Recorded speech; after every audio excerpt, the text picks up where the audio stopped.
হ্যাঁ, কিছু কথা আমি বলতে চাই। কিছু কথা আমার বলার আছে। আপনারা সম্প্রতি সময়ে ঢাকা বিশ্ববিদ্যালয়ে একটা ঘটনা সবাই খুব ভালো করে জানেন।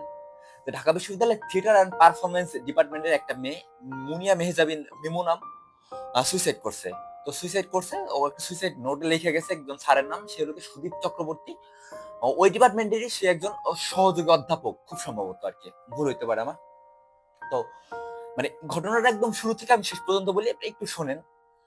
২০২২ সালের দিকে বা ২২ সালের মাঝামাঝি সময়ে মিমো এবং ওই স্যার তারা একসাথে অনেক কাজ টাজ করে, মানে থিয়েটারে তো মানে কাজ করতে হয় একসাথে। তো ওই স্যারের আন্ডারে সে অনেক কাজ করে।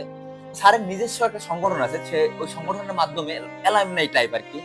তো ওই থিয়েটার পারফরমেন্স ডিপার্টমেন্টের পুরাতন ছাত্ররা যাদের আছে তাদের তাদের সে এক ওই ওই ওই ওই সংগঠনে আনে এবং একসাথে কাজ করে আর কি। সেই মাধ্যমে মিমোর সাথে তার পরিচয় এবং দীর্ঘদিন যখন তারা কাজ করে ২০২২ সালের শেষের দিকে স্যার মিমোর কাছে তার ফ্যামিলি কন্ডিশন ভালো না, আই মিন তার স্ত্রীর সাথে তার খুব খারাপ সময় যাচ্ছে এইসব বইলা, মানে তার তার ভাল লাগে না, সবসময় তার স্ত্রী তার মানসিক টর্চার দেয়, এইসব কথা বলে তার সাথে মানে তার সহানুভূতি নিছে এবং একটা সময় মিমো তার উপর ফল করছে আর কি, তার প্রেমে পড়ছে। এবং ২০২৩ সাল থেকে তাদের একসাথে তারা একসাথে অনেক তখন ২৩ সাল থেকে তারা একসাথে মানসিক ভাবে এবং শারীরিক ভাবে মানে অ্যাটাচড ছিল ২৩ সালে। এবং ২৪ সালে এই স্যারেই মিমোর একটা কাজের জন্য মিমোর এবং তাদের টিম রে ইংল্যান্ডে নিয়ে যায়। ইংল্যান্ডে নিয়ে গিয়ে তারা মানে মানে কোন একটা নাটকের নাম আমার মনে পড়তেছে না, বাট নাটকটা করার জন্য তারা ইংল্যান্ডে গিয়া মানে কাজ করে এবং আসে।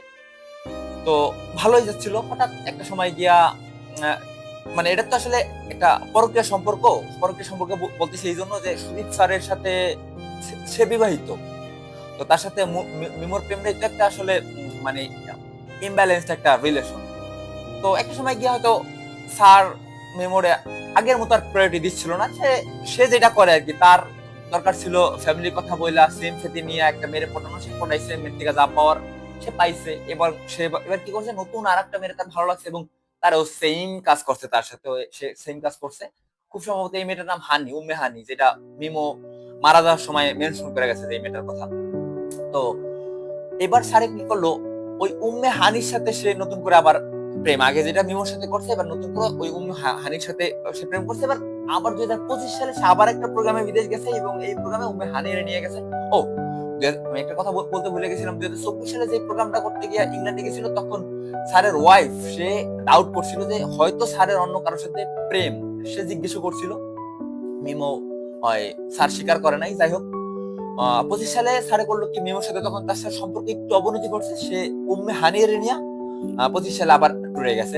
উম্মে হানি একা না, আরো অনেকে নিয়ে গেছে। তখন উম্মে হানি যখন আসছে, আসার পরে মিমো তার উম্মে হানির জিজ্ঞেস করছিল যে তোমাদের মধ্যে কিছু মানে আছে কিনা, বা এই যে স্যারের সাথে কথাবার্তা বলছে, ওই স্যারের নিয়ে কথাবার্তা বলছে। তখন উম্মে হানি করছে কি, মানে মিমোরে স্যারের কাছ থেকে একদম সরাই দেওয়ার জন্য, তার প্রেমিকের মানে প্রাক্তন প্রেমিকার কাছ থেকে সরাই দেওয়ার জন্য সে মানে ওই মিমোর মিমোর নামে উল্টাপাল্টা কথা, হয়তো উল্টাপাল্টা কথা বলতে মানে যেগুলো ঘটে গেছে বিগত সময় সেগুলা সবার কাছে বলছে, যার কারণে মিমোর ইমেজ নষ্ট হয়েছে ব্যক্তিগত ভাবে।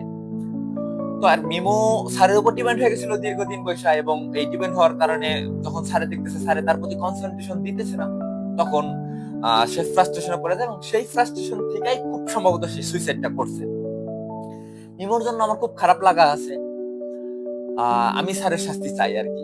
কিন্তু একই সাথে জাস্ট একটু আপনার মোরালিটি কি বলে যে ভাই, স্যার যদি মিমোর জন্য অপরাধী হয়ে থাকে, একই সাথে স্যারের ফ্যামিলি, আই মিন স্যারের ওয়াইফ, তার সন্তানের জন্য, সন্তানের কাছে মিমো অপরাধী না?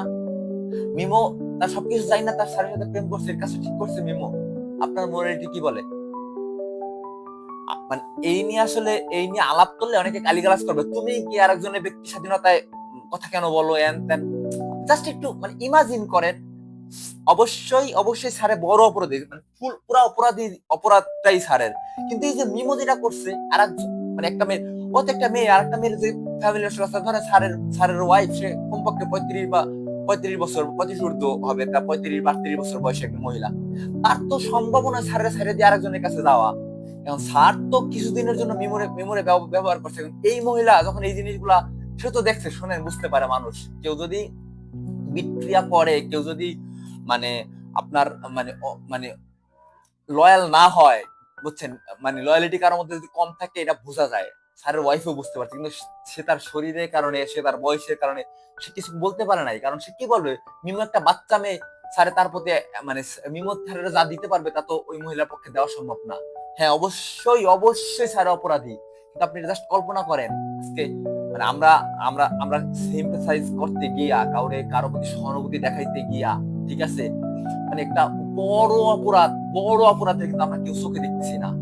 আমাদের যেমন বলা উচিত সুদীপ স্যারের বিচার হওয়া উচিত, মানে সুদীপ চক্রবর্তীর বিচার হওয়া উচিত, ঠিক আছে, একই সাথে মিমো যে ভুলটা করছে এই ভুলটা যেন অন্য মেয়েরা না করে সেদিকেও আমাদের কথা বলা উচিত।